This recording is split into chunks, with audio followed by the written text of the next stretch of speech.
हिंदू मान्यताओं में शैव संप्रदाय कहें या महादेव के कट्टर भक्त, इनके अनुसार सनातन धर्म में त्रिदेवों की परिकल्पना में महादेव या शिव सर्वप्रथम माने जाते हैं। महादेव को भोले बाबा भी कहा जाता है, जो इनके उदार स्वरूप के कारण ही है। लोक गाथाओं में, धार्मिक पुस्तकों में शिव द्वारा अपने गुणों को विभिन्न कारणों से उत्पन्न करना और उन गणों द्वारा तरह तरह से शिव के आदेशों का पालन करना, इन सब का अलग अलग मान्यताओं के रूप में वर्णन मिलता है।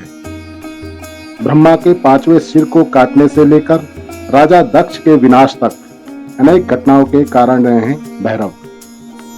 तो नमस्कार दोस्तों, स्वागत है आपका मेरे YouTube चैनल पर।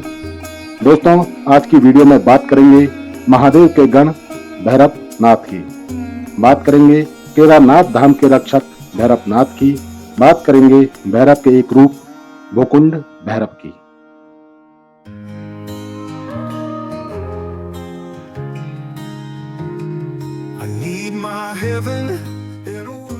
प्रलयंकारी, भयानक, विनाशकारी भैरव गणों की असीम तांत्रिक शक्तियों ने मानव को उनकी पूजा करने और भैरव की कृपा प्राप्त करने का अवसर दिया है।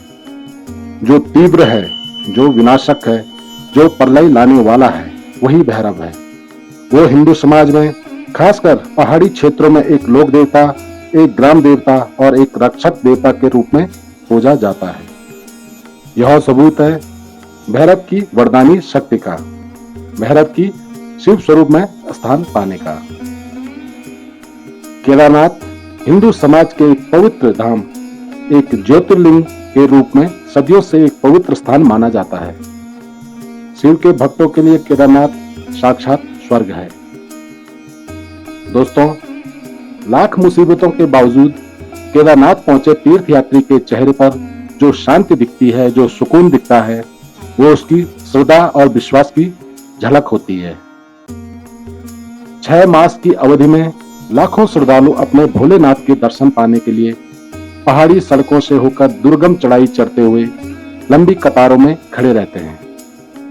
यहाँ शिव साक्षात है और साक्षात है उनके रक्षक गण भैरव, जिन्हें काल भैरव का एक रूप भूकुंड भैरव भी माना जाता है। ये केदारनाथ के पहले रावल भी कहे जाते हैं। दोस्तों, केदारनाथ मंदिर से दक्षिण दिशा में 1 मील दूरी पर एक ऊंची पहाड़ी धार में वास है, जिनका वो है भूकुंड भैरव। यहाँ पर कोई मंदिर नहीं है।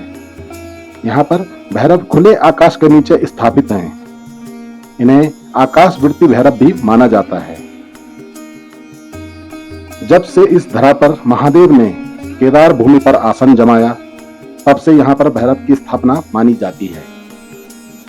खुले में विभिन्न मूर्तियों के स्वरूप में भूकुंड भैरव का यह स्थान ऐसा प्रतीत होता है जैसे समस्त केदार घाटी की निगरानी की जा रही हो, और यही भैरव का काम भी है।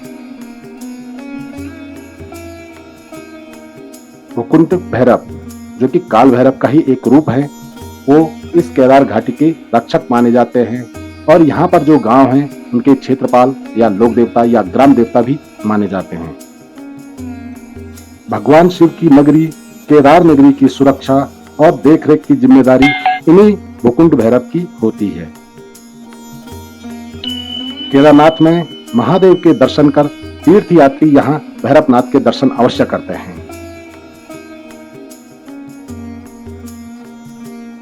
तो बात करें भूकुंड भैरव की मान्यता की, तो दोस्तों, इन्हें काल भैरव का ही एक स्वरूप माना जाता है। और जैसा कि आप जानते हैं, काल भैरव को लोग घरों में नहीं पूजते हैं, उनको कोई स्थान घरों में नहीं दिया जाता है। उनका स्थान ऐसे ही शिवालयों में, माता के मंदिर में और ऐसी देवालयों में होता है जहां वो रक्षक देवता के रूप में पूजित होते हैं। यहाँ पर जो मूर्तियां हैं वो प्राचीन बताई जाती हैं। इस घाटी की भीषण आपदाओं के बीच केदारनाथ मंदिर के साथ साथ इस भैरवगढ़ का सुरक्षित रहना साफ संकेत है कि मनुष्य तो आते जाते रहेंगे, पर देवता हमेशा थे और हमेशा रहेंगे। सर्दियों में जब यह केदार घाटी निर्जन हो जाती है, जब मनुष्य इसकी घनघोर बर्फबारी से बचकर निचली घाटियों में चला जाता है, तब महादेव की ये केदार घाटी भूकुंड भैरव की निगरानी में रहती है और तब भूकुंड भैरव इस घाटी की रक्षा करते हैं। काल भैरव का स्वरूप भूकुंड भैरव अत्यंत रुद्र है, काल रूप हैं और साक्षात शिव के अंश माने जाते हैं, पर साथ ही अपने भक्तों के प्रिय हैं, वरदानी हैं और हम सबकी प्रिय केदार घाटी के रक्षक हैं। तो दोस्तों, आज की वीडियो में इतना ही। मिलते हैं मेरी अगली वीडियो में, तब तक के लिए धन्यवाद। जय महादेव, जय भूकुंड भैरव, जय उत्तराखंड।